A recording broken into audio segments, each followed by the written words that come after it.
सुप्रभात बच्चों आप सब कैसे हैं। आशा करती हूँ कि आप सब स्वस्थ होंगे। बच्चों, हमने ये व्याकरण का पाठ 5 मात्राएं अच्छे से अध्ययन कर लिया है। यानी हमने अ से लेकर औ तक जो भी मात्राएं हैं उनका अध्ययन पहले कर लिया है। आज हम उन सारी मात्राओं का पुनः अभ्यास करेंगे, उनको दोहराएंगे। देखिए बच्चों, हिंदी में स्वर तथा व्यंजन 2 प्रकार के वर्ण होते हैं। ये तो आपको मालूम ही है पहले से। और आपको ये भी मालूम है कि स्वर 11 होते हैं और व्यंजन 33 होते हैं, 11 और 33। आज हम स्वर की मात्राएं क्या होती हैं, किस प्रकार उनका प्रयोग किया जाता है, किस प्रकार उनका उच्चारण किया जाता है, इसको दोबारा से दोहराएंगे।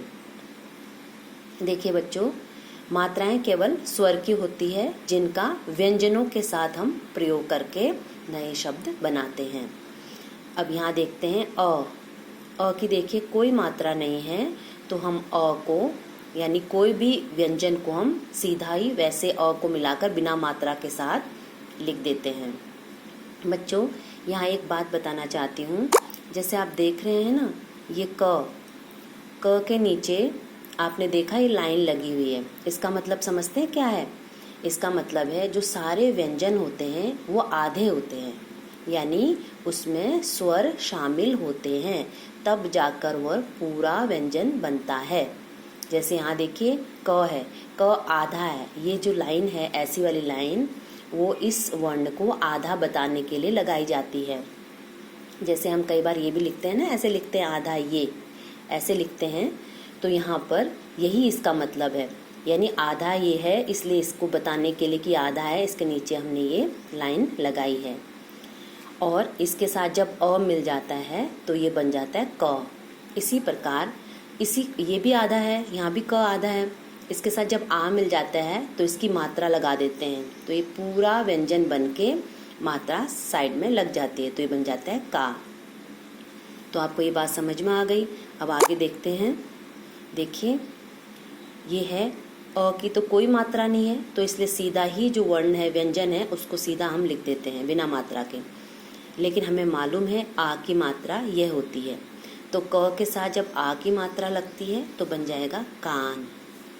और देखिए ई की मात्रा, क के साथ ई की मात्रा लगी, किवाड़। ई की कील। उ बताया था ना आपको पहले से कि ऊ की मात्रा, छोटे ऊ की मात्रा इस तरफ मुड़ जाती है, यानी ये ऐसे ऐसे हो जाते हैं इस तरफ। तो ये जब क के साथ लगती है तो बन जाएगा कुली।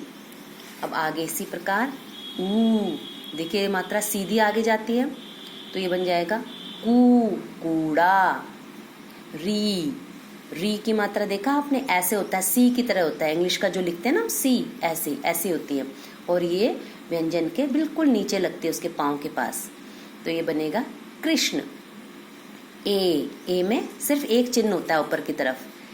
क में लग जाता है तो बन जाएगा केला। आई कैलाश। ओ की मात्रा अभी बताया था आपको मैंने, ये एक सीधी और एक ऊपर, तो कोयल। और औ की मात्रा कौवा। तो आपने जाना, इस प्रकार व्यंजन में मात्रा लगाने से क्या बनते हैं? नए नए शब्द बनते हैं। तो आज हमने इन सब का पुनः अभ्यास किया। तो बच्चों, इसको अच्छे से अभ्यास करिए और नए नए शब्द बनाइए। धन्यवाद।